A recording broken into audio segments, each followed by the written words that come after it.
ressentir de la sérénité, quelle que soit l'émotion qui est en train de nous traverser, là, on arrive à une forme de paix, de neutralité intérieure qui fait qu'on revient au moment présent. Et à ce moment-là, quand on est dans ce moment présent, on est en capacité de se connecter à l'énergie qui nous entoure. Parce que si on revient aux perceptions extrasensorielles, hein, si on veut les développer, c'est parce qu'on veut ressentir l'invisible. On veut ressentir l'énergie. Et l'énergie, c'est où, c'est quand? C'est ici et maintenant. Bonjour et bienvenue dans Maison 8, le podcast qui plonge au cœur de l'inexplicable et la spiritualité. En astrologie, la maison 8 correspond au moment où nous prenons conscience de l'immatériel, de la dimension énergétique de la vie. C'est aussi la maison des transformations profondes. Dans cet épisode de podcast, j'ai eu l'immense joie d'interviewer Elsa qui nous raconte et s'ouvre au sujet de sa multipotentialité et son hypersensibilité. Comment elle en a fait une force dans sa vie, dans ses pratiques énergétiques et dans sa vie professionnelle. J'ai adoré cet épisode où on a parlé notamment d'harmonisation des lieux, de l'hypersensibilité et du développement des capacités extrasensorielles. Si vous voulez soutenir cette chaîne, pensez bien à vous abonner et à liker et partager cette vidéo. C'est le meilleur moyen de soutenir mon travail. Je vous laisse pour le moment et je vous souhaite une très belle écoute. Bonjour Elsa, bienvenue sur Maison 8. Comment vas-tu aujourd'hui ? Bien, ça va très bien, merci à toi Bérénice, ça va très très bien, je suis dans une super énergie. Ouais, moi aussi, je suis super heureuse de t'accueillir. Est-ce que tu veux, dans un premier temps, expliquer peut-être ce que tu fais et qui tu es? Alors, je sais que c'est une large question, qui tu es, et prends tout le temps que tu veux pour y répondre. Mais je pense que ça intéresse énormément les auditeurs. Ouais, avec grand plaisir. Je vais déjà commencer par qui je suis avant de ce que je fais. Je trouve ça plus intéressant. Donc moi je suis Elsa, je suis maman, jeune maman, je suis hypersensible, je suis aussi quelqu'un de très créative, multipotentielle, et je suis quelqu'un de très intuitive, on va dire. Après, dans ce que je fais, eh bien, ce que je fais, c'est que je suis, en tout cas professionnellement parlant, je suis géobiologue et coach énergétique. Donc, c'est-à-dire que j'ai pas mal, évidemment, je suis multipotentielle, donc j'ai pas mal de cordes à mon arc. Donc, j'ai 2 entreprises. La première entreprise, donc c'est mon entreprise qui porte mon nom, Elsa Bisoir, donc où je fais de la géobiologie et du coaching énergétique. La géobiologie, c'est quoi? C'est l'harmonisation énergétique des lieux. Donc, je vais travailler sur les lieux de vie pour aller libérer, purifier tout ce qui a besoin d'être libéré et pour aller réharmoniser et rééquilibrer les énergies voilà, pour le bien-être et la santé des habitants. Donc ça, c'est une partie de mon activité. Ensuite, je fais également des formations en énergétique, donc je forme les personnes au pendule, je forme en géobiologie également, et puis je fais du coaching énergétique, où je vais vraiment aider les personnes à la fois à développer leur capacité énergétique, extrasensorielle. Donc j'ai un groupe qui s'appelle le programme Éveil, qui va vraiment être un espace pour que les personnes puissent comme ça développer et découvrir ce monde de l'énergétique.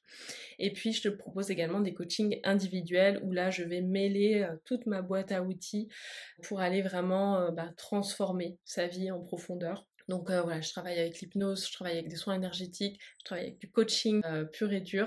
Donc voilà, et je m'adapte vraiment aux problématiques des personnes, mais c'est quand même très ciblé pour des personnes qui sont hypersensibles. Et beaucoup de personnes qui ont, je le remarque, envie de lancer un projet. C'est-à-dire que le projet est là, et puis, il faut de l'aide pour le mettre dans la matière. Et donc, je me rends compte, avec le temps, et on me le dit, que je suis un peu comme une sage-femme. J'aide les gens à accoucher de leur projet.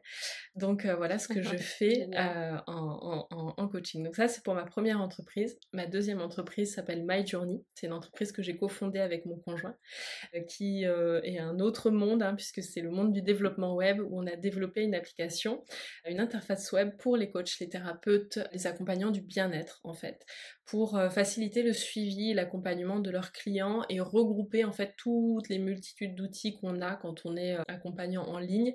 On regroupe tout au même endroit pour vraiment se simplifier la vie. Voilà ce que je fais. J'ai essayé d'être condensée. Ouais, on sent que tu es multipotentiel justement parce que tu fais beaucoup de choses et j'ai envie de te poser des questions sur tout ce que tu fais.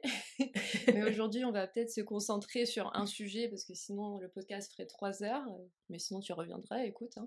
Est-ce que tu peux nous parler peut-être de justement ton hypersensibilité? Et j'imagine, alors peut-être que je mets un peu trop la charrue avant les bœufs en disant ça, mais que c'est de ton hypersensibilité que tu t'es rendu compte que tu pouvais faire plein de choses comme ça, tous Tout tes à projets. fait. Ouais, mon hypersensibilité, je l'ai découvert très tardivement en fait. J'avais 27 ans. Donc ça fait pas très longtemps que j'ai D'accord, découvert mon mon âge. hypersensibilité. Ouais, ouais, ouais. Avant ça, ben j'avais l'impression de pas être normale. J'avais l'impression que quelque chose clochait chez moi. J'étais tout le temps en train de me battre contre moi-même. Donc ça générait beaucoup d'angoisse, beaucoup de mal-être en fait. Parce que je me disais, mais c'est pas possible, je suis pas comme les autres. Il y a un truc qui cloche chez moi. Et en fait, ça m'a demandé du temps, mais ça, c'était mon chemin de vie, hein, de mettre des mots sur ce qui se passait. Et donc, à partir du moment où j'ai été accompagnée hein, pour mettre des mots dessus, sur cette hypersensibilité, j'ai beaucoup lu, je me suis beaucoup renseignée, et là, j'ai enfin compris mon mode de fonctionnement, et j'ai fait vraiment la paix avec beaucoup de parties de moi-même, et dont cette multipotentialité, parce que quand on est hypersensible, on a un fonctionnement cérébral qui est très particulier, qui a un fonctionnement en arborescence, hein, donc il faut imaginer comme si on avait un arbre dans sa tête, alors que on va dire les autres personnes vont avoir plutôt un fonctionnement de pensée linéaire, donc c'est une pensée après une autre, un peu comme une échelle. Bah, nous en fait on a un arbre dans la tête, et donc on saute de branche en branche tout le temps. Et qu'est-ce qui se passe en fait? Eh bien du coup notre mental est très très imposant, il va avoir besoin de beaucoup de nourriture, donc il a besoin d'aller chercher tout le temps des informations, d'aller creuser, etc. Il a besoin aussi d'explorer toutes les branches avant de prendre des décisions, d'aller voir le scénario A, le scénario B, le scénario C, et puis C.1, C.2, etc. avant de prendre une décision. Et en fait, moi, j'avais la sensation de pas être normale parce que j'arrivais pas à prendre des décisions rapidement. J'avais la sensation d'être pas normale parce que je me lassais très vite d'une chose, c'est-à-dire que je vais me concentrer à fond dans un domaine, et puis quand je l'ai exploré, ça m'intéresse plus. Et en fait, ça, c'est très typique de ce type de pensée en arborescence. Et donc, ça m'a permis aussi de faire la paix avec ça, de me dire, bah ouais, en fait, à un moment donné, j'ai des passions, je suis complètement dedans. Et puis, après, ça s'efface, ça s'estompe. Pourquoi? Parce que ça y est, en fait, l'arbre, j'ai parcouru l'arbre, et maintenant, il faut que j'aille chercher autre chose pour combler, en fait, cette multipotentialité. Et donc à partir du moment où j'ai compris le fonctionnement, j'ai compris qu'il y avait quand même une bonne partie de la population qui était comme moi. Voilà, ça m'a permis de faire la paix et de me dire, en fait, ok, je suis multipotentielle. Donc même dans le développement de mon entreprise, quand j'ai commencé mon entreprise, il y avait juste moi et mon entreprise. Donc autant dire que je faisais plein de choses. Il y avait beaucoup de services. Donc là, j'ai un peu réduit la voilure parce que maintenant j'ai une autre Ah d'accord. entreprise et un bébé. Mmh. Donc, Ok. j'ai vraiment drastiquement réduit la voilure, l'entreprise telle que tu la connais maintenant, je la trouve très simplifiée, presque trop simplifiée, mais parce que, Ah oui. voilà, aujourd'hui, mon cerveau est très content parce que je fais du design web, voilà, je suis maman aussi, donc ça me demande aussi beaucoup d'apprentissage hein, vis-à-vis de Mmh. l'éducation, etc. Bien sûr. Donc voilà comment est-ce que cette multipotentialité se traduit vraiment dans ma vie aujourd'hui. Peut-être pour toutes les personnes qui nous écoutent, qui se diraient ah peut-être que je suis hypersensible et qui pourraient se juger pour ça. Est-ce que toi maintenant tu considères ça comme une force ou peut-être comme une faiblesse? Parce que au début peut-être que tu disais mais c'est un poids d'être hypersensible. Comment tu te Ouais. sens toi par rapport à ça aujourd'hui? C'est vrai qu'au début, avant de le savoir, comme je disais, hein, je me sentais pas normale. J'étais persuadée qu'il y avait un truc qui clochait chez moi. Une fois que je l'ai compris, au début, j'ai cru que c'était un peu un handicap, un peu tu vois, quelque chose qui fait que je suis pas comme les autres, voilà. Mais maintenant, je sais que c'est une véritable force. Pourquoi? Parce que j'ai appris à apprivoiser cette hypersensibilité, à vivre avec. Mais en plus, c'est grâce à cette hypersensibilité aujourd'hui que j'ai mes entreprises en fait. C'est grâce à cette hypersensibilité, et notamment l'hypersensibilité extrasensorielle, qu'aujourd'hui je suis en mesure d'harmoniser les lieux, je suis en mesure d'aider l'autre, d'accompagner l'autre, d'avoir cette empathie incroyable qui permet d'accompagner l'autre.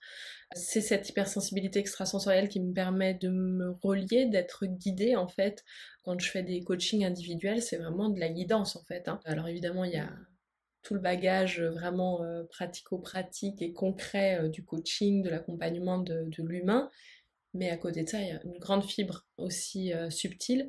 Et ça, en fait, je sais que c'est grâce à cette hypersensibilité extrasensorielle. Donc aujourd'hui, pour moi, c'est une vraie force. Et je suis très heureuse d'être hypersensible, vraiment. Et tout mon entourage le sait. Et donc ça aussi, ça fait partie du fait d'assumer, d'apprivoiser son hypersensibilité, c'est d'expliquer à l'autre, aux autres, comment est-ce qu'on fonctionne. Et du coup, ça devient quelque chose de tout à fait normal. Bah ouais, on a peut-être besoin de décharger un peu plus que les autres nos émotions. On va parfois avoir tendance à partir très loin dans les pensées, mais ça fait partie de notre fonctionnement. Donc, on ne peut pas le changer. On peut juste l'apprivoiser et s'en servir pour faire en sorte que notre chemin de vie soit beaucoup plus agréable et beaucoup plus épanouissant en fait. Et est-ce que tu pourrais nous expliquer peut-être la nuance et la différence entre l'hypersensibilité normale et l'hypersensibilité extrasensorielle? Alors, en fait, je pense que, alors déjà, ces capacités extrasensorielles, j'aime dire que tout le monde a des capacités extrasensorielles. Ça, c'est quelque chose, voilà. C'est un peu comme le chant. Tout le monde sait chanter. C'est une capacité qu'on a tous. Par contre, bah, y a des personnes qui vont avoir cette oreille musicale tout de suite et qui vont super bien chanter. Et d'autres, il va falloir bosser dur pour aligner 3 notes justes. Ça, c'est voilà, c'est comme ça. Mais par contre, en travaillant, eh bien du coup, la personne va pouvoir quand même, voilà, il va falloir travailler, mais du coup, elle va pouvoir chanter. Donc cette capacité extrasensorielle, il faut bien se dire que tout le monde l'a. Le truc, c'est qu'il n'y a pas vraiment de différence entre l'hypersensibilité et l'hypersensibilité extrasensorielle. C'est juste comme si c'était, on va dire, une couche, une partie, une caractéristique de l'hypersensibilité. Moi, je l'intègre complètement dans l'hypersensibilité. En fait, ce qui se passe, c'est que les personnes hypersensibles vont avoir cette capacité un peu plus exacerbée, on va dire, à ressentir le subtil et l'invisible. Et donc, par contre, en fait, il y a un grand paradoxe dans notre hypersensibilité. C'est que notre hypersensibilité, elle est composée de plein de caractéristiques. Et certains vont se retrouver dans une caractéristique et d'autres moins. Donc il y a un petit peu des curseurs à venir poser. Donc il y a cette hypersensibilité, j'ai envie de dire cérébrale, avec ce mode de fonctionnement cérébral dont je parlais. Il y a l'hypersensibilité. En arborescence. Exactement. Il y a l'hypersensibilité émotionnelle, donc le fait de ressentir les émotions de façon très importante et d'avoir du mal à, je mets des gros guillemets, gérer les émotions, puisque j'aime pas trop le mot gérer, je préfère accueillir. Voilà, donc ça fait partie de l'hypersensibilité. Il y a aussi l'hypersensibilité sensitive, hein, c'est-à-dire que des personnes qui vont être particulièrement sensibles au niveau des 5 sens, particulièrement sensibles au niveau des bruits, du goût, du toucher.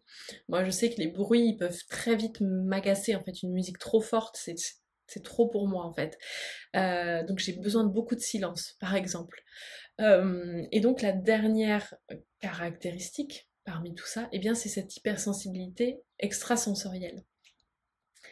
Le truc, c'est que pour accéder à cette hypersensibilité extrasensorielle, souvent, il va falloir faire un grand chemin pour apprivoiser déjà toutes les autres caractéristiques de l'hypersensibilité. Donc être en mesure d'apprendre en fait à vivre avec ce cerveau en arborescence, d'apprendre à se désidentifier de toutes ces pensées, d'apprendre à être en paix avec toutes les pensées qui sont dans notre tête, puisqu'on a tout le temps l'impression que ça mouline, ça mouline, ça mouline, c'est normal, c'est notre mental.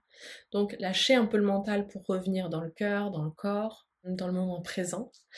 Il va y avoir aussi cette hypersensibilité émotionnelle qu'on va devoir apprendre à apprivoiser, puisque quand on est dans ce flux d'émotions, on ne peut pas se connecter à l'extrasensoriel.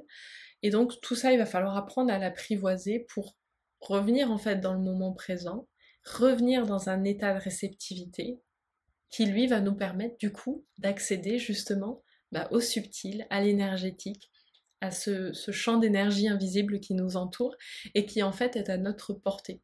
Or, comme je disais que c'était un grand paradoxe l'hypersensibilité parce que c'est notre mental qui est très imposant, nos émotions qui sont très imposantes, qui vont créer comme des couches en fait au-dessus de cette capacité subtile.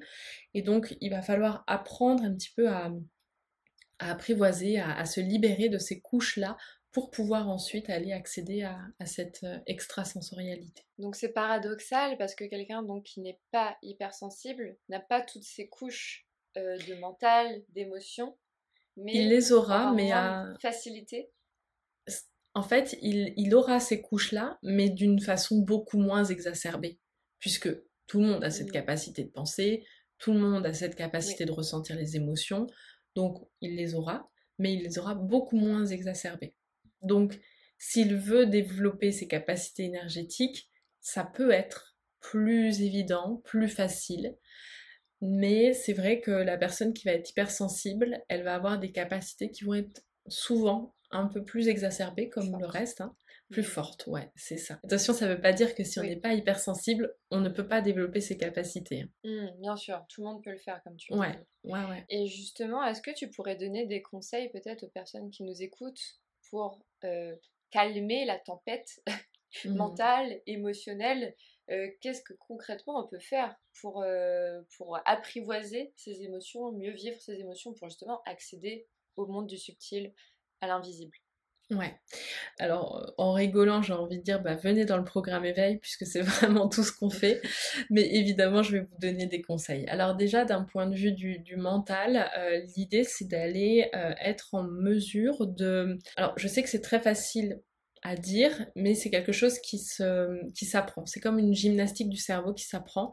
Et c'est vraiment quelque chose à répéter, répéter, répéter, qui fait qu'ensuite on apprend à le faire et que ça devient un réflexe. Donc c'est vraiment d'apprendre à chaque pensée que l'on a, à identifier, bah tiens, est-ce que cette pensée-là que j'ai là maintenant, je suis en train de penser à un truc, est-ce que je suis dans l'analyse ou dans l'anticipation? C'est-à-dire, est-ce que je suis, Mmh. si je suis dans l'analyse, ça veut dire que je suis dans le passé, ou est-ce que je suis dans l'anticipation, ça veut dire que je suis dans le futur? Donc est-ce que je suis en train de me dire, ah là là, mon collègue il m'a fait chier, ça veut dire que je suis dans l'analyse du passé, je suis partie dans le passé. Si je suis en train de me dire qu'est-ce que je vais faire à manger ce soir, je suis dans le futur. Donc déjà, c'est d'apprendre à juste mettre la conscience, tiens, là, j'ai une pensée. Déjà ça, c'est grand, c'est énorme comme étape. J'ai une pensée, est-ce que je suis dans l'analyse ou dans l'anticipation? Et donc à chaque fois que je suis soit dans l'un, soit dans l'autre, ça veut dire que je suis déconnectée du moment présent.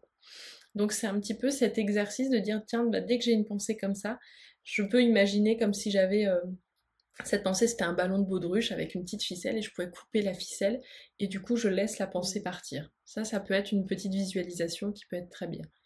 Parfois, on a des pensées qui sont vraiment très fortes, associées à des émotions, c'est normal. Les émotions sont souvent associées aux pensées. Bah, du coup, moi, ce que je vais conseiller, c'est de prendre un papier et d'aller vider le stock de pensées.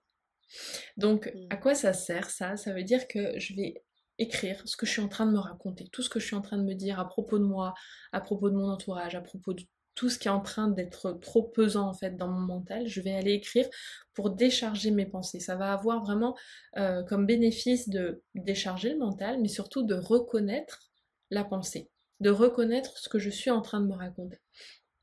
Et en fait, quand on a des pensées qui sont dans l'abstrait, hein, c'est des pensées, c'est dans l'éther, mais en fait, ça va continuer de se ruminer, de se répéter. On va se répéter beaucoup les mêmes pensées. À partir du moment où je les pose sur papier, je les reconnais, je les vois, et bien souvent, on va arrêter du coup de se les répéter. Parce que c'est comme si le mental avait peur de les oublier, donc il continue, il continue, il continue de nous les faire croire vraies. Donc moi, je vais vous inviter à du coup écrire vos pensées jusqu'à épuisement du stock. Donc vous prenez une demi-heure et vous écrivez, vous écrivez. Même si ça n'a rien, si ça n'a rien à voir, si ça n'a aucun sens. Et si vous ne savez pas quoi écrire, vous pouvez commencer votre phrase par je ne sais pas quoi écrire, mais et vous allez voir que ça va Mmh. partir tout seul. Ouais. Et donc, une fois que vous aurez terminé ça, déchirez votre feuille, brûlez-la, faites un petit rituel en fait pour décider que tout ça, merci de ces pensées d'avoir été là, parce que mon mental certainement il a envie de me protéger, mais je n'ai pas envie de tomber dans tout ça, dans tout ce schéma-là. Et Mmh. donc vous allez pouvoir aller brûler ces feuilles. Donc ça, cette feuille, ça c'est vraiment un petit exercice à faire qui peut vraiment permettre de décharger la charge mentale, décharger toutes ces pensées qui sont en train de ruminer. Par rapport aux émotions, euh, il faut penser une chose, c'est que, et j'aime bien reprendre cet exemple-là, c'est qu'une émotion, qu'est-ce que c'est? C'est une vibration qui traverse notre corps, physiologiquement parlant, hein, biologiquement parlant même, c'est vraiment une vibration qui traverse notre corps et qui va avoir une durée d'environ 90 secondes à maximum 2 minutes. Donc par exemple, si vous ressentez de la colère, de la tristesse, ça dure 90 secondes à maximum 2 minutes. Sauf que parfois, surtout nous les hypersensibles, on peut rester des jours et des jours dans une tempête émotionnelle. Oui. Pourquoi? Parce que en fait, moi j'aime bien prendre l'exemple, tiens, j'ai une boîte d'allumettes là juste à côté de moi, l'exemple de l'allumette. C'est-à-dire que vous pouvez imaginer que vous êtes comme une allumette et l'émotion, c'est le feu qui traverse l'allumette. Donc quand il y a une émotion qui arrive à moi, je la laisse me traverser, comme si c'était la flamme, comme si j'étais une allumette et la flamme était en train de me traverser. Ok. Qu'est-ce qui fait que l'émotion va rester des jours et des jours et des jours? C'est parce que je vais donner à ce feu du papier, du carton, du bois, etc. Et du coup, je vais en créer un feu énorme. Je vais amender le feu. Et ce papier, ce bois, ce carton, qu'est-ce que c'est? Ben, en fait, ce sont nos pensées. Et oui, puisqu'on a un mental qui est très très imposant. Donc à chaque fois que je vais avoir une émotion de colère, ben, en fait, je vais me raconter des choses vis-à-vis de cette colère. Donc souvent, je vais être du coup dans le passé. Il m'a fait ci et il m'a fait ça, blablabla. Bla bla bla. Et donc ça va amender le feu, ça va nourrir l'émotion. Et du coup, c'est ce qui fait qu'on va vivre des émotions extrêmement, extrêmement intenses, qui vont souvent durer longtemps, qui vont être extrêmement douloureuses parce qu'on les croit vraies. On s'attache aux émotions. Donc, première petite visualisation, c'est de se dire, je suis une allumette, je m'allonge sur mon canapé ou même sur le sol et je me laisse juste traverser par ce qui est en train de se passer là. Mais je m'y attache pas. Un autre petit conseil que je peux donner, c'est de se désidentifier de l'émotion. C'est-à-dire que quand vous vous sentez triste, se dire je me sens triste et pas je suis triste. Parce qu'en fait, c'est une grosse nuance, ouais. Je suis triste, je suis en colère, je suis énervée, je suis angoissée. Ça veut dire qu'on s'identifie à l'émotion. Je suis angoissée, ça veut dire que ça fait de moi une personne angoissée. Or, l'émotion qui vous traverse là maintenant, elle ne vous caractérise pas, vous n'êtes pas obligé de vous identifier à elle. Donc, je ressens de l'angoisse, ouais, ça c'est tout à fait ok. C'est tout à fait ok de ressentir de l'angoisse, mais ça ne fait pas de toi une personne angoissée. Et si on se dit par exemple je suis angoissée, bah, tout de suite en fait il peut y avoir toute une construction mentale, tout un, un processus en fait qui fait qu'on va s'identifier à ça, on va se faire croire qu'on est angoissé, du coup ça va beaucoup nous emmener dans des crises d'angoisse, etc. Donc c'est vraiment l'idée de se désidentifier de l'émotion, la reconnaître mais sans désidentifier. Et puis après il existe plein de pratiques pour accueillir les émotions. Vraiment je vous invite à vous tourner vers la libération quantique, le FT, voilà, vers même des courtes méditations qui vont vous permettre d'accueillir une émotion, ça peut vraiment vous aider. Et n'essayez pas de gérer l'émotion, parce que quand on dit gérer, vous savez, c'est un petit peu comme si on avait un curseur et on pouvait augmenter ou baisser l'intensité de l'émotion. Pour nous qui sommes hypersensibles, c'est juste pas possible. C'est impossible. Donc, ce qu'on va faire, c'est qu'on va juste l'accueillir, on va lui laisser de la place. Si ce matin je me réveille avec de la tristesse, bah, je vais passer ma journée avec la tristesse, comme si c'était une amie que je reçois voilà, chez moi, qui vient pointer le bout de son nez un matin. Bah, en fait, si je lui ferme la porte au nez, le lendemain elle va revenir en tapant plus fort et encore plus fort et encore plus fort. Donc je lui ouvre la porte, je sais qu'elle est avec moi, ça m'empêche pas d'aller au travail, ça m'empêche pas de ressentir de la sérénité, de ressentir d'autres émotions, mais je sais qu'elle est là et qu'elle est avec moi, et je lui fais de la place dans ma vie. Et ça, vraiment, ça peut vous aider à comprendre cette subtilité entre gérer l'émotion et accueillir pleinement l'émotion. Donc, si vous êtes hypersensible, non, vous n'êtes pas lunatique, parce que je sais qu'on entend souvent, ah, elle est lunatique celle-là. Non, c'est juste que vous avez plein d'émotions qui vous traversent, et donc accueillez-les toutes. Ça, c'est vraiment important. Donc c'est vraiment reconnexion au moment présent. Ouais, c'est ça. Et donc, une fois qu'on arrive à, voilà, à lâcher ce mental, à être en paix avec ses pensées, avec ses émotions, à ressentir de la sérénité, quelle que soit l'émotion qui est en train de nous traverser, là, on arrive à une forme de paix, de neutralité intérieure qui fait qu'on revient au moment présent. Et à ce moment-là, quand on est dans ce moment présent, on est en capacité de se connecter à l'énergie qui nous entoure. Parce que si on revient aux perceptions extrasensorielles, si on veut les développer, c'est parce qu'on veut ressentir l'invisible. On veut ressentir l'énergie. Et l'énergie, c'est où, c'est quand? C'est ici et maintenant. C'est vraiment dans le moment présent qu'on peut ressentir du coup le subtil. C'est pas en faisant des suppositions, c'est pas en... Voilà, c'est toujours dans le ici et maintenant qu'on peut se relier au champ d'information qui est autour de nous. Et donc ça nous demande effectivement d'être dans une forme de réceptivité, de neutralité. Et clairement, on n'est pas forcément obligé d'être tout le temps dans cet état-là, hein. Ce serait l'idéal, mais on n'est pas obligé d'être tout le temps dans cet état-là. Moi-même, qui pratique l'énergétique dans mon quotidien, il y a des jours où les émotions sont trop fortes, trop importantes, où le mental est trop présent, et où je sens que je ne suis pas connectée au moment présent. Donc je vais faire des exercices pour revenir me repositionner dans ce moment présent. Et si c'est pas possible, c'est pas possible, c'est que c'est pas pour aujourd'hui. J'accueille avec plaisir, et je sais que ça fait partie en fait du jeu, j'ai envie de dire. Donc c'est vraiment l'idée aussi de comprendre que c'est un cheminement, c'est un travail qui se fait. Pas besoin d'être au top niveau sur tous les plans pour commencer à se connecter à l'énergétique, aux capacités extrasensorielles, au moment présent. Juste déjà de le faire 5 minutes par jour, c'est déjà énorme, pour commencer en tout cas. Ce que tu me dis, ça me donne envie de te poser la question, peut-être de développer sur le sujet d'être justement dans un état bien, serein ou pas ouf, quand on se connecte à l'invisible. Parce que on entend souvent dire que quand on est, je sais pas, en dépression, il faut éviter de se connecter au subtil parce qu'on ne sait pas vraiment à qui on va se connecter. Est-ce que tu peux nous expliquer un peu plus ça? Alors en fait, voilà, le truc c'est que quand je reviens un petit peu sur ces pensées, tu sais, analyse et anticipation. Par exemple, si je suis dans une grosse émotion de tristesse parce que il s'est passé ça ou ça, voilà, il y a eu un deuil ou même une dépression, voilà. Il y a de fortes chances que je sois du coup tournée vers le passé. Il y a de fortes chances que mes pensées soient tournées vers le passé. Donc ça veut dire que je suis déjà déconnectée du moment présent. En termes d'émotion, je suis dans la tristesse. Souvent, je vais m'identifier à cette tristesse. Et donc, qu'est-ce qui se passe? En fait, chacune de nos émotions va émettre une vibration particulière, une fréquence particulière. Et donc, ça va jouer aussi sur la fréquence que l'on émet, que notre corps émet. On parle de taux vibratoire, par exemple. Voilà, c'est une façon de parler de cette fréquence.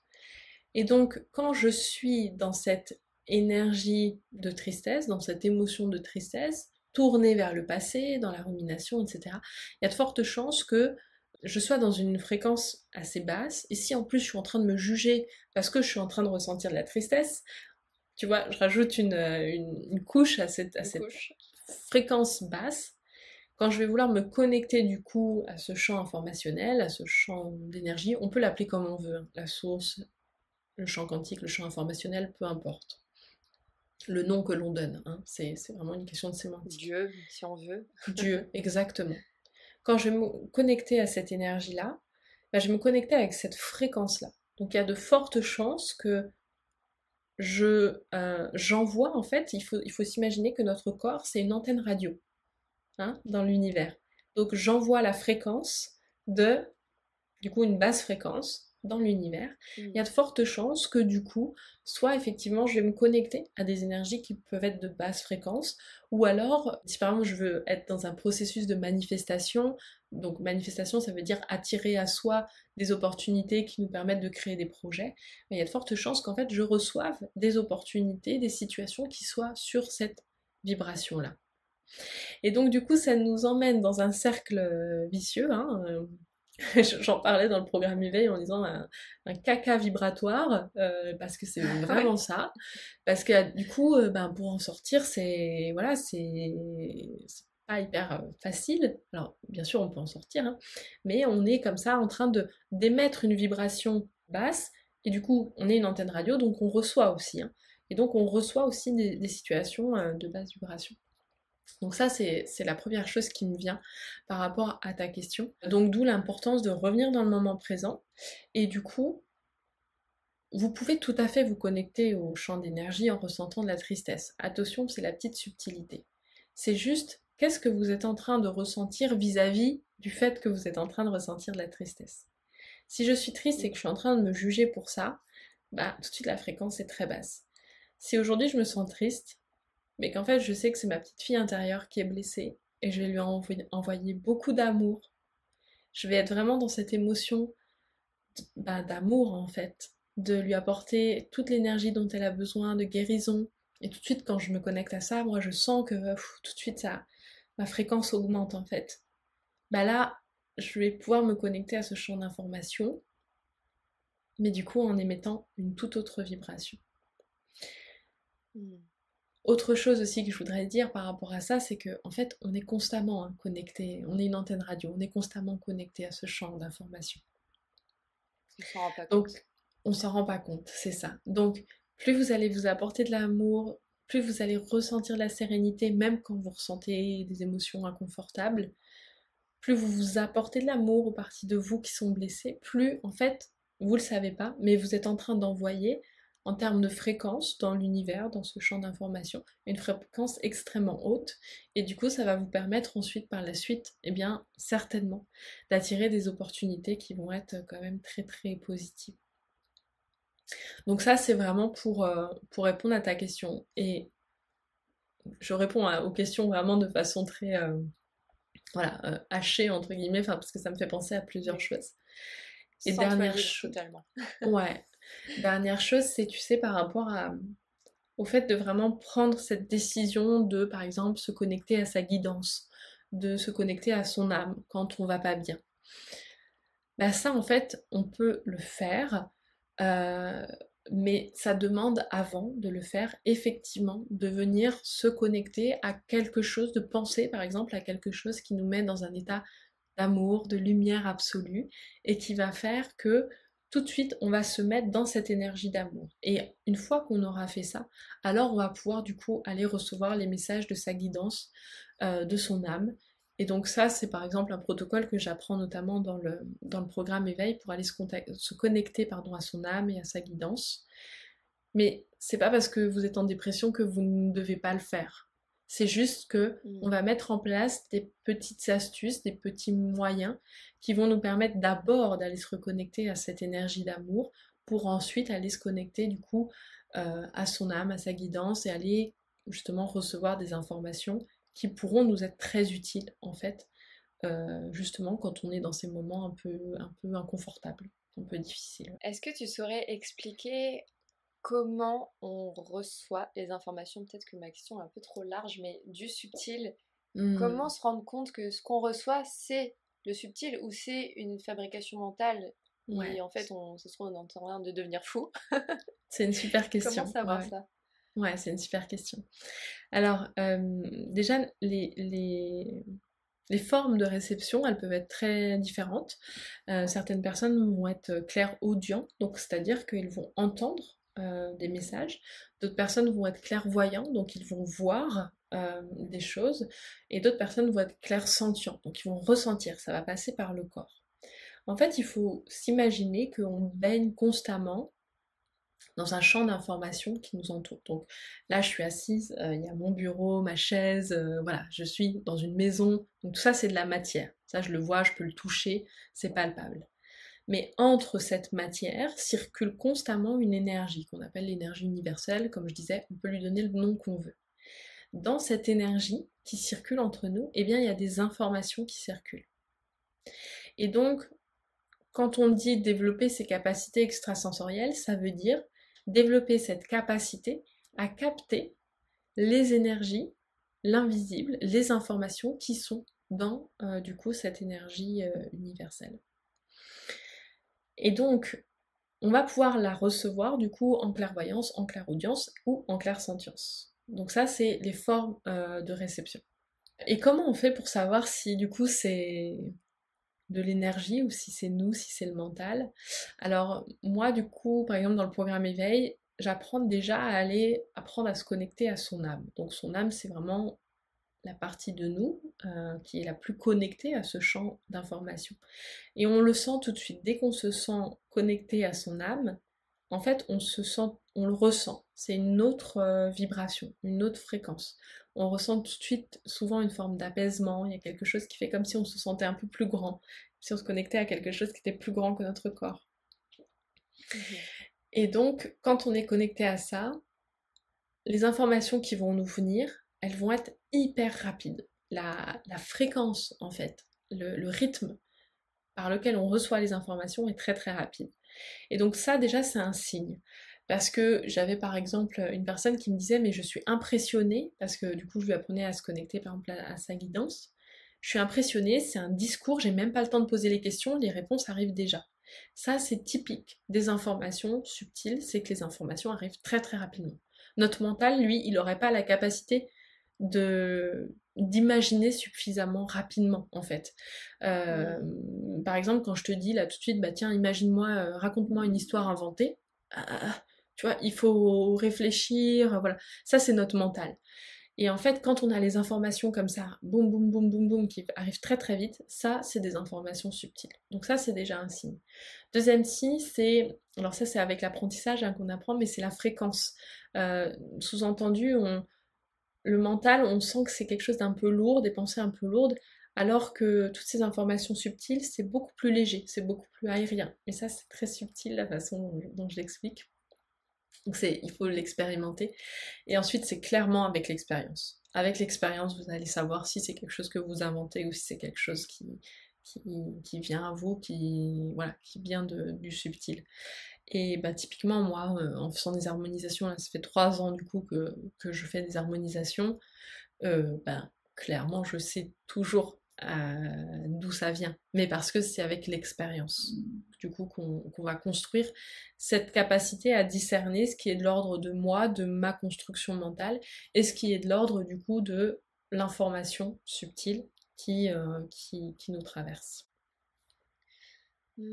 Et pour les gens qui nous écoutent, et aussi pour moi, hein, que je pose la question de manière très curieuse, est-ce que quand on s'ouvre à ces capacités extrasensorielles, on peut voir, parce que moi, ça quelque chose qui me ferait peur, honnêtement, c'est de voir des fantômes, de voir des entités. Est-ce que c'est quelque chose qui arrive naturellement quand on développe ces capacités extrasensorielles? Non, pas du tout. Tout simplement parce que, bah, par exemple, voir une entité, bah, ça demande déjà d'avoir de la clairvoyance. Alors, les personnes qui sont clairvoyantes, peut-être qu'elles vont voir les entités, mais peut-être pas. Peut-être pas. Et c'est pas quelque chose qui est forcément tout de suite, voilà, c'est pas la première chose que l'on va ressentir. Par contre, effectivement, ça peut arriver. Mais là, du coup, j'ai un grand message à faire passer. Comprendre ce qu'est une entité. Et pourquoi je fais passer le message? Parce que moi-même, quand je commençais à développer mes capacités énergétiques, intuitives, donc ça c'était avant que j'ai compris que j'étais hypersensible, avant ça, j'avais senti qu'il y avait des choses et je voulais voilà, comprendre ce que c'était, me former, etc. Et je sais que je vais vous raconter une histoire qui va faire peur, mais écoutez bien jusqu'à la fin, parce que vous allez comprendre. Une nuit, je me réveille, j'étais en paralysie du sommeil, donc je n'arrivais pas à bouger du tout. Mon conjoint de l'époque était à côté de moi. Et donc là, je me sens comme attrapée par une main qui attrape mon bras. Évidemment, il n'y avait personne, mais je sens. Et donc là, il y avait vraiment clairement une présence, et je ne pouvais pas crier, je ne pouvais rien faire. Je savais pas quoi faire. Ça a duré quelques secondes, alors pour moi ça a paru une éternité. Et puis ensuite, enfin, j'ai réussi à bouger et du coup j'ai pu réveiller mon conjoint. Bon, il n'a rien compris, mais voilà. Et ça, en fait, tout de suite, ça m'a fait extrêmement peur. Pourquoi j'ai eu peur? Parce que j'étais pas informée sur ce qui s'était passé. Et puis c'était la première fois que je ressentais ce type d'énergie. En fait, une entité, une âme humaine, c'est quoi? C'est une âme qui est restée bloquée sur le plan terrestre et qui n'a pas pu remonter sur son plan de lumière. Et moi, aujourd'hui, ça fait partie de mon quotidien, de libérer des entités. Donc, je peux en parler avec beaucoup de sérénité. Et en fait, quand une âme va venir se montrer à vous, ou alors vous toucher, ou alors se manifester d'une quelque façon que ce soit, bouger un objet, vous savez, cette sensation de frisson dans le dos alors qu'il n'y a pas du tout de porte d'ouverte, etc. Ça, typiquement, eh bien, ça peut être une entité humaine. Qu'est-ce qui se passe en fait pour l'entité? L'entité, elle vit dans un monde vibratoire, elle sait qu'elle n'est pas à sa place. Et ce qu'elle fait, c'est qu'elle va voir du coup une énergie passer, donc par exemple ton énergie, mon énergie passée, et elle va essayer d'entrer en contact. Pourquoi? Pas pour nuire à la personne, mais simplement pour dire eh oh coucou, je suis là, s'il te plaît, aide-moi à remonter. Donc il faut vraiment voir quel que soit le type de manifestation hein, de l'entité. Donc ça peut être effectivement le fait de la voir, le fait de la ressentir, le fait d'entendre des messages. C'est pas parce qu'elle vous veut du mal, c'est juste parce qu'elle vous dit coucou, je suis là, on est en train de cohabiter, mais en fait moi j'aimerais bien pouvoir remonter. Et donc si vous ressentez ce genre de choses, ben voilà, faites appel à quelqu'un qui va pouvoir du coup libérer l'entité, qui va pouvoir faire le passage d'âme, pour pouvoir tout simplement permettre à cette âme de repartir sur son plan, sur voilà, vers l'endroit vers lequel elle doit être, donc dans cet état dans cet endroit de lumière. Et est-ce que l'âme a toujours envie de monter? Ouais, super bonne question aussi. Donc bah, ça aussi, ça m'arrive hein, dans mes harmonisations, quand je libère les entités. Parfois, certaines entités n'ont pas envie de remonter parce que, par exemple, elles ne savent pas qu'elles sont décédées.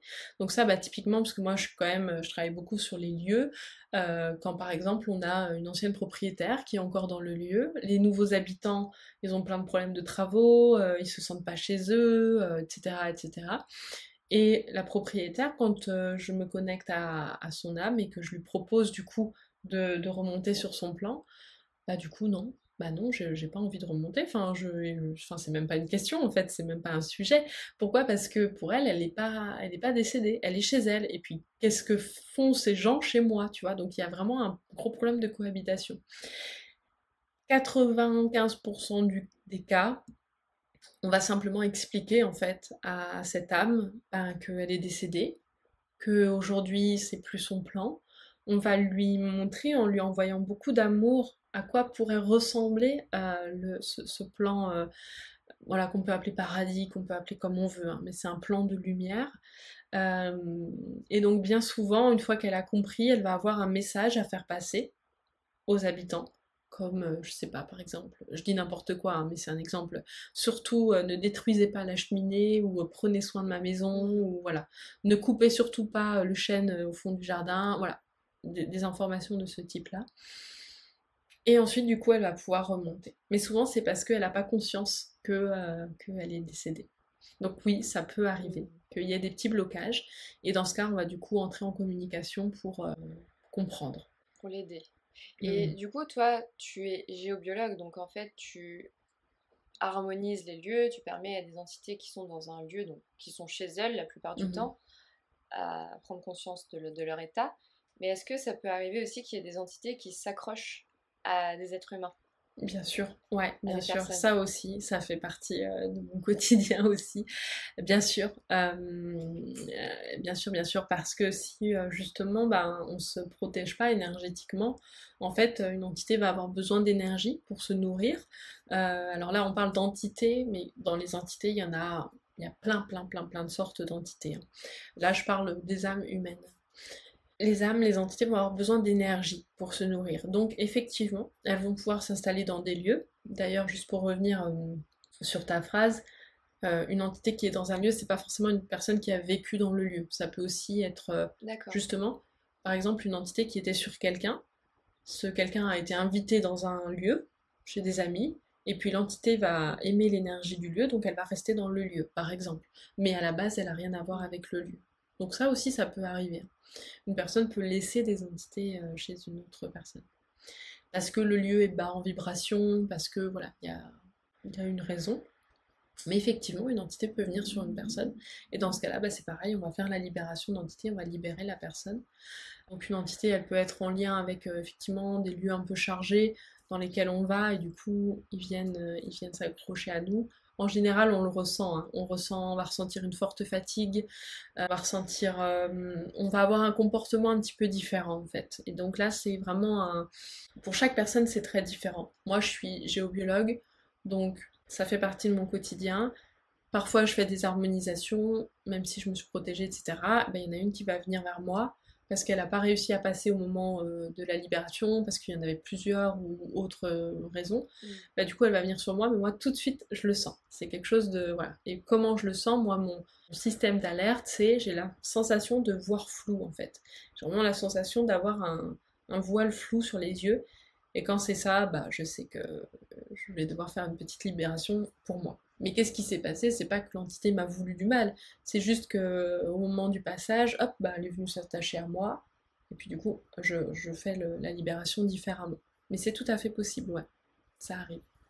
Mais, et comment tu t'en es rendu compte que c'était en ayant ce voile flou qu'il y avait une entité? Ouais, ça c'est avec l'expérience aussi. Avant d'être géobiologue, de pratiquer, je ne le savais pas. Je ne le savais pas et j'en avais sur moi. Et en fait, ça arrive, c'est très très fréquent d'avoir des entités sur soi. Ne vous inquiétez pas particulièrement. Il suffit Oui. juste de faire un soin énergétique de temps en temps, d'aller libérer ça de temps en temps pour, voilà, pour prendre soin de votre énergie. Mais j'ai envie de dire, c'est un peu comme des virus en fait. C'est comme, bah voilà, après les quelques années qu'on vient de passer, on peut parler de virus, on comprend de quoi on parle. Ouais. Euh, le virus, il circule, il y a du virus qui circule partout, tout le temps. Mais en fait, dans ce champ d'information invisible, il y a des entités qui circulent, et c'est normal. En fonction de son état de santé, on va attraper le virus ou pas. Le virus va venir s'insinuer dans notre système immunitaire ou pas.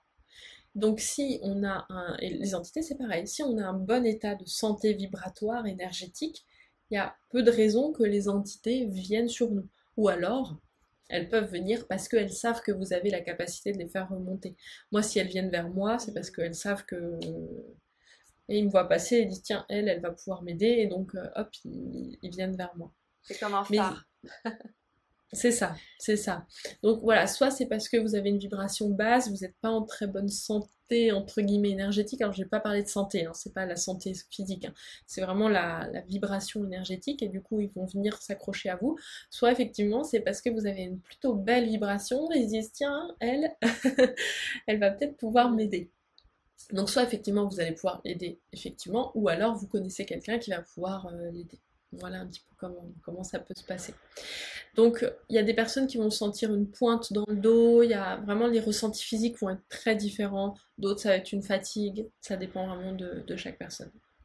Donc, tu disais qu'il y avait, donc ça, tu parles des entités humaines ou des âmes qui sont Mm. errantes Ouais, entre les deux mondes, mais donc ça sous-entend qu'il y a d'autres types d'entités. tout Est-ce que à tu peux fait. expliquer ce qu'on peut, enfin, qui on peut ou quoi, qu'est-ce qu'on peut rencontrer en tout cas?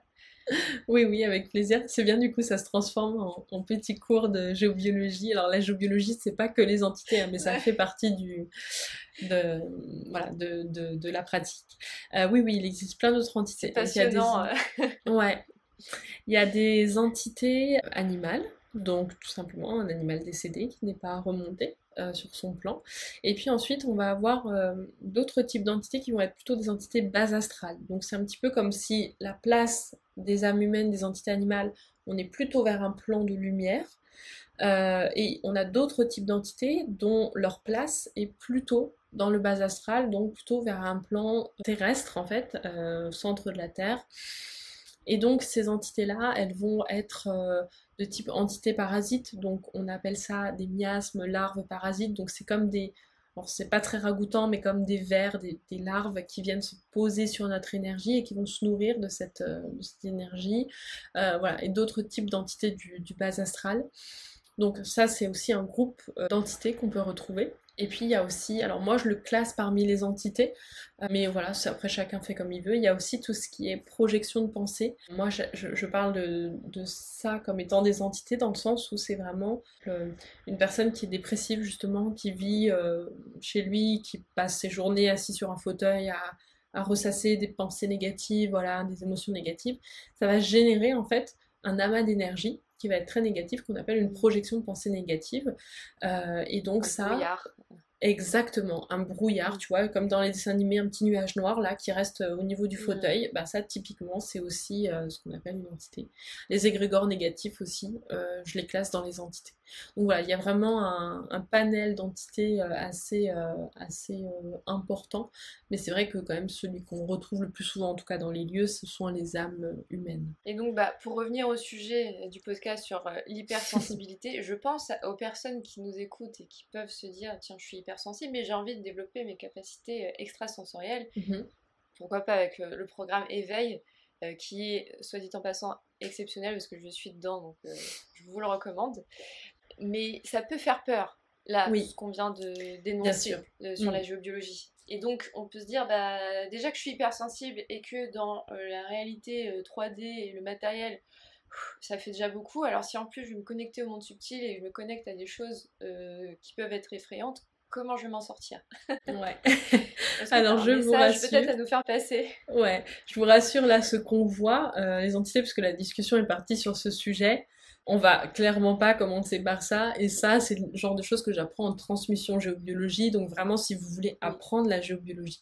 Mais en soi, pour développer ses capacités extrasensorielles, on va quand même passer par des choses qui sont plutôt très très cool, et on va pas parler d'entités, etc. Déjà, on va apprendre à comprendre son hypersensibilité, apprivoiser son hypersensibilité. Donc déjà ses propres émotions, ses propres pensées, déjà ça c'est déjà une première étape pour mieux vivre dans sa vie. Ensuite, on va pouvoir apprendre à se connecter à son âme. Donc se connecter à son âme, à soi, ça va nous permettre justement de se connecter à une belle fréquence, d'augmenter son taux vibratoire et d'aller se connecter à sa reliance, sa guidance. Donc d'aller recevoir des informations, des guidances pour en fait arrêter d'aller chercher tout le temps des réponses à l'extérieur, d'aller voir des voyants, des tirages de cartes, blablabla. Vous savez, quand on est tout le temps en train de chercher des réponses à l'extérieur, en fait, vous pouvez avoir plein de réponses simplement en vous connectant à votre âme. Et donc ça, c'est un merveilleux cadeau que vous allez pouvoir vous faire dans votre vie quotidienne pour avancer et avoir des réponses. Donc ça, on va faire ça, et ça c'est quand même plutôt très très chouette. Vous allez pouvoir aussi apprendre en fait à utiliser le subtil, l'énergétique pour aller aborder différentes questions que vous avez, comme par exemple, quelle est ma mission de vie? Qu'est-ce que je suis venue faire sur cette terre? Quelle est ma place en fait sur cette terre? Donc il y a tout un atelier sur ce sujet-là. Vous allez pouvoir aussi apprendre à vous connecter à l'abondance, à la notion de richesse, d'abondance. Donc c'est quoi concrètement l'abondance? C'est quoi l'énergie de l'abondance? Et ça, tout de suite, on est sur des énergies qui sont vraiment très hautes. Quand on parle des entités, etc., on parle d'entités de vibrations qui sont très basses. Mon objectif, c'est pas du tout de vous faire passer par là. Mon objectif, c'est plutôt de vous faire passer par comment je fais pour en fait accéder au côté chouette et lumineux de l'énergétique et du subtil. Et il y en a beaucoup. Et donc vous allez pouvoir du coup accéder à plein de sujets. Donc je parlais de l'abondance, de la féminité, de aller guérir ses blessures, ce qui peut venir nous toucher, d'aller se connecter au pouvoir de l'amour, d'aller se reconnecter à la sagesse de son corps, à l'écoute de son corps. En fait, on aborde vraiment plein de sujets, toujours par le biais du subtil et de l'énergétique. Et c'est vraiment comment dire, des ateliers qui vont nous permettre à la fois d'apprendre l'énergétique et en même temps de travailler sur soi. Donc c'est vraiment un double bénéfice. Voilà. Et en fait, on est obligé de passer par là, de le faire sur soi pour ensuite essayer de se connecter au subtil. Si on est bourré de, je sais pas, de blessures, de failles, de trous, ça va être compliqué d'accéder au subtil. Et justement, là, potentiellement, dis-moi si je me trompe, mais on peut attirer à soi des entités parasites, des On pensées pourrait. parasites, ce genre de choses. On Ouais. pourrait, ouais, tout à fait, on pourrait. Alors c'est pas une science exacte, c'est pas, voilà, on est dans l'ordre du Bien sûr. transrationnel, et donc, Oui. mais oui, tout à fait, ouais. D'où l'importance du coup d'aller effectivement développer ça, apprivoiser, s'apprivoiser soi-même, qui l'on est, et du coup se connecter à des énergies qui sont beaucoup plus lumineuses, beaucoup plus hautes en fréquence et en vibration, et qui vont nous permettre du coup de mieux vivre déjà notre vie quotidienne, notre vie dans la matière, dans l'humain, hein, voilà, dans nos relations quotidiennes avec les autres, etc. Et puis ensuite, si on a envie, on peut développer ça, voilà, pour ensuite pouvoir en faire profiter aux autres ou pas. Hein, ça n'est pas du tout une obligation. On peut aussi juste développer tout ça pour soi et pour mieux vivre dans son quotidien. C'est un super bon prétexte pour aller travailler sur soi et transformer sa vie. Oui, bien sûr, c'est magnifique ce que tu dis. Mais j'avais une question. Je reviens un peu en arrière, Ouais, pas de problème. mais je pense que c'est important d'aborder ce sujet parce que tu parlais donc du futur, du passé. Quand on est hypersensible, on a Mhm, souvent tendance à être dans l'anticipation ou ressasser le passé. On a du mhm. mal à être dans le présent, peut-être un Ouais. peu plus que les gens qui ne sont pas hypersensibles. Mais que pour se connecter au subtil, il faut donc être dans un état de sérénité, d'être dans le moment présent. Et donc là, il y a une notion du temps. Alors, je sais pas si c'est quelque chose que tu as envie vraiment d'aborder, mais la notion du temps dans le subtil, on est d'accord, elle n'existe pas. C'est une conception humaine. Est-ce que tu as envie peut-être de développer un petit peu là-dessus pour les gens qui nous écoutent peut-être et qui ne savaient pas, simplement, d'expliquer peut-être comment ça fonctionne tout ça. Ouais, alors c'est un vaste sujet, le temps. En fait, quand je dis on est dans le passé ou dans l'avenir avec nos pensées, parce qu'en fait, si on se place justement sur une ligne de temps, en fait, les pensées vont nous emmener dans une projection qui est l'avenir ou une projection passée. En fait, ce qui se passe, c'est que là où vous mettez votre attention, vous mettez votre énergie. Donc, quand vous êtes en train de penser à quelque chose qui est en lien avec l'avenir, vous vous projetez dans l'avenir, sur cette ligne de temps, si je regarde le monde en 2D. Ok. Maintenant, il faut s'imaginer que dans l'énergie, en fait, il n'y a pas vraiment de temps. Il n'y a pas d'espace, il n'y a pas de temps. Si je reviens du coup dans le moment présent, si je remets mon énergie dans le moment présent, et bien du coup ce qui va se passer, c'est que finalement j'essaie de trouver les bons mots pour essayer d'expliquer ça de la façon la plus concrète possible. Si je ramène mon attention et mon énergie dans le moment présent, qu'est-ce qui se passe? Eh bien en fait, je vais pouvoir comme déconstruire cette ligne de temps. Elle n'aura plus de... Tu vois, cette ligne n'existera plus. Et du coup, je vais pouvoir vraiment m'axer sur l'énergie ici et maintenant. Mais du coup, ça peut avoir des impacts directs sur mon passé et sur mon avenir. Et là, accrochez-vous. Parce que du coup, là, on part sur vraiment des notions qui sont plus de l'ordre de la physique quantique. C'est-à-dire que si je commence à me connecter, par exemple, au quotidien, à une énergie d'amour et que je commence à aujourd'hui, par exemple, je vais prendre un exemple concret. Si aujourd'hui, par exemple, je décide de guérir une blessure qui est en lien avec mon passé, mais je suis connectée au moment présent. Et dans le moment présent, je guéris une blessure qui est en lien avec mon passé. Qu'est-ce qui va se passer? Eh bien, en fait, je vais tout de suite déconstruire la ligne de temps du passé. Je vais la déconstruire en lien avec ce souvenir-là. Donc en fait, ce qui va se passer, c'est que si on reprend la ligne 2D, dans mon enfance, j'ai vécu une expérience voilà, difficile. C'est un souvenir traumatique. Donc moi, dans mon moment présent, je m'attache à ça. Mais en m'attachant à ça, ce qui se passe, c'est que je fais une projection aussi sur l'avenir, en me disant, comme j'ai vécu ça, alors je vais vivre ça, ça, ça, ça, ça dans mon avenir. Voilà ce que je voulais dire. Ça, c'est vraiment sur la ligne de temps. Si je guéris cette blessure du passé, en termes de temps, c'est comme si je déconstruisais non seulement ce qui se passe dans le passé, mais je vais déconstruire aussi tout ce qui se passe en lien avec l'avenir. Et du coup, ça, je peux le faire quand je suis connectée au moment présent. Parce que je ramène mon attention sur ici et maintenant. Donc par exemple, ici et maintenant, qu'est-ce qui me touche? Ben, par exemple, je ressens de la tristesse, etc. Ça vient faire écho à quoi? Ah bah tiens, à un feuillet de mon passé. Je vais aller déconstruire ça et ça va me permettre en fait tout de suite d'aller aussi travailler sur mon futur sans que j'en ai véritablement conscience. Pourquoi? Parce que dans ce champ énergétique, en fait, il n'y a pas de passé, d'avenir, tout est complètement imbriqué. En fait, il ne faut plus voir la ligne dans ce sens-là, mais la ligne dans ce sens-là. Voilà. J'espère que c'était clair. Comme un cercle, un rond. Enfin, tout est ensemble. Exactement, exactement.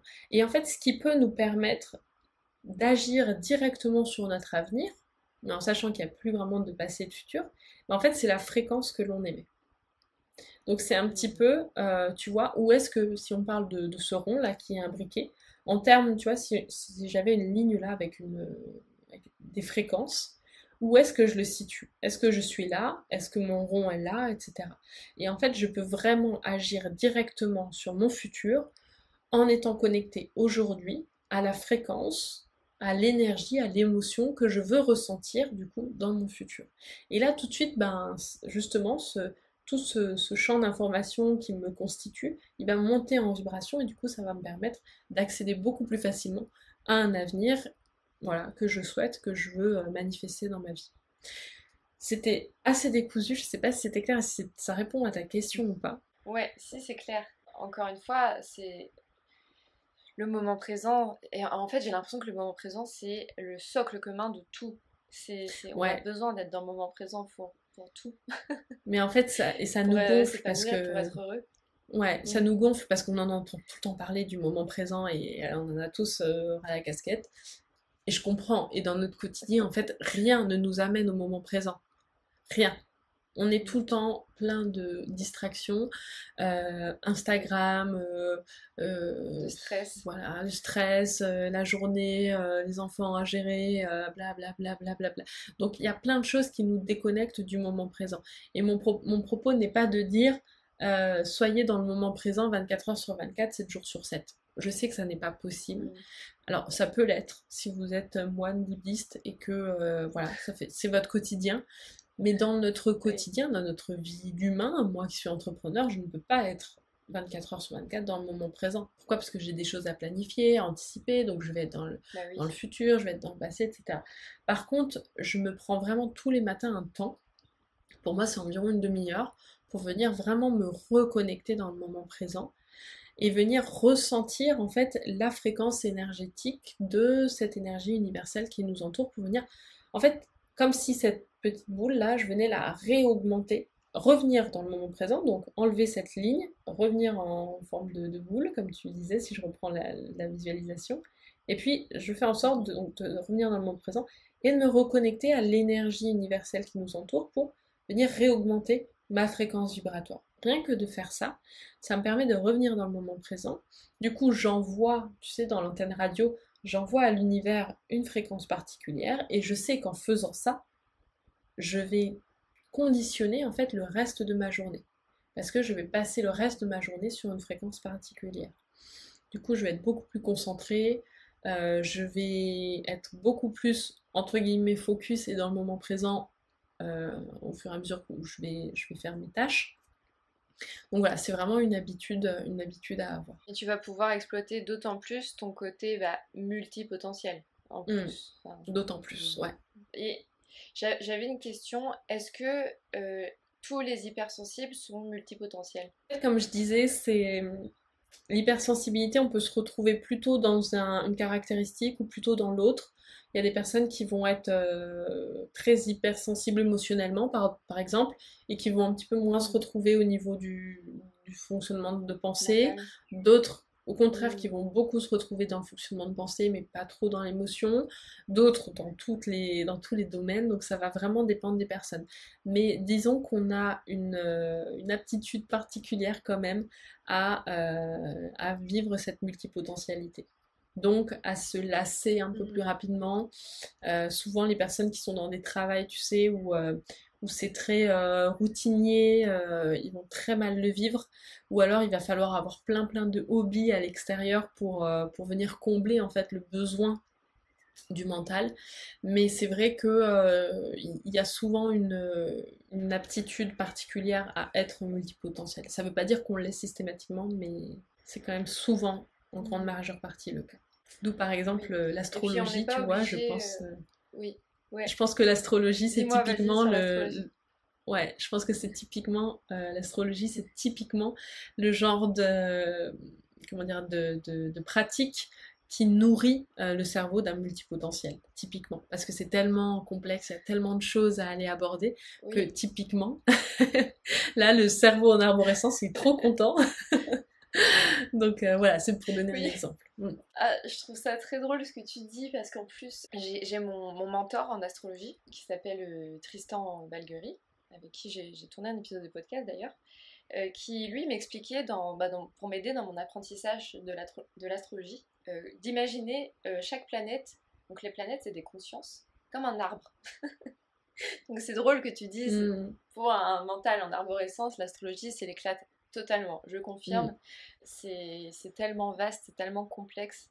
Et après moi je m'en rends pas bien compte si c'est ma manière de fonctionner, mais j'ai l'impression que oui, parce que je me sens tout le temps en train de passer du coq à l'âne. Mm. J'arrive pas à avoir une discussion, surtout si je suis avec quelqu'un avec qui le courant passe. je vais passer d'un sujet à un autre, je vais avoir envie de savoir tout, mais de manière très décousue, dans tous les sens. Ça va vraiment, ça va dans tous les sens. Et pour le coup, je trouve que l'astrologie est chouette aussi pour... En fait, je reviens à ce que tu disais au début du podcast, que quand tu as identifié le fait que tu étais hypersensible, que tu avais un fonctionnement comme ça t'a permis de t'accepter et de faire la paix avec cette partie de toi et donc, de t'aimer plus. Et moi, c'est ce que fait aussi l'astrologie, c'est j'ai pris conscience que oui, on est tous uniques, on a tous des façons d'utiliser l'énergie qui va être différentes. Et moi, je pense à l'énergie du poisson. Moi, j'ai beaucoup de poissons dans mon thème natal qui peut aller un peu dans tous les sens. Donc ça explique d'autant plus, ça apporte beaucoup plus de clarté en fait sur nos fonctionnements. Voilà, parenthèse fermée, toi je sais que tu connais pas très bien l'astrologie, mais peut-être que ça va piquer ta curiosité d'hypersensible, de multipotentiel. Tout à fait, tout à fait. Mais tu vois, typiquement, passer du coq à l'âne tout le temps, c'est une signature d'hypersensible. Ouais. C'est signature, ouais, totalement.